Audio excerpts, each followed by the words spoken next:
నాన్న ఎలాగైనా సరే మనం బంగారం మొత్తం నొక్కేయాలరా. ఆ ఏర్పాట్లు మొత్తం చేశానమ్మా, చూస్తుండు.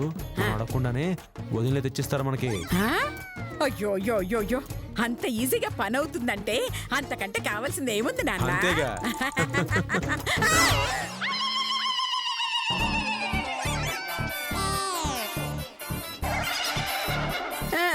ఓరేయ్!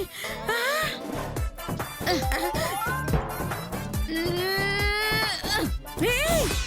ఏం చేస్తుందిరా అది? గోధుమ పిండితో పిడకలు చేస్తుందమ్మా. అమ్మా లతదని పర్లేదు, ఒకసారి అక్కడ చూడు.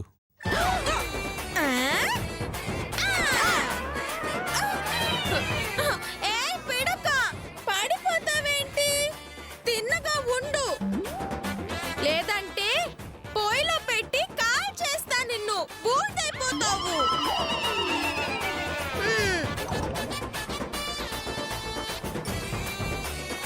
అయ్యో అయ్యో అయ్యో, ఒసేయ్ ఒసేయ్ ఒసేయ్, మీకేం పొయ్యే రోగమే?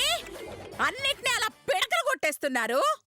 అది ఏమో అత్తయ్య గారు, కొన్ని వందల పిడకలు కొట్టి కొట్టి చేతులు ఇలా అయిపోయాయి. కొడుతూనే ఉన్నావు. ఆపుదామన్నా ఆగట్లేదు అత్తయ్య గారు. చేతిలో లేకపోయినా ఇలా కొట్టాలనిపిస్తోంది అత్తయ్య గారు. చంపుతానే చంపుతా. ఏయ్, చపాతీ చేయమంటే పిడకలు చేస్తావా? ఏయ్, ముందు ఇద్దరు ఇలా రండి. లేవా లేక. అయ్యయ్యో వద్దు అత్తయ్య గారు, మీకే ప్రమాదం. ఏయ్, వేధవేషాలొద్దు, మర్యాదగా రండి. సరే మీ కర్మ. ఏ పదవే. పదక్క.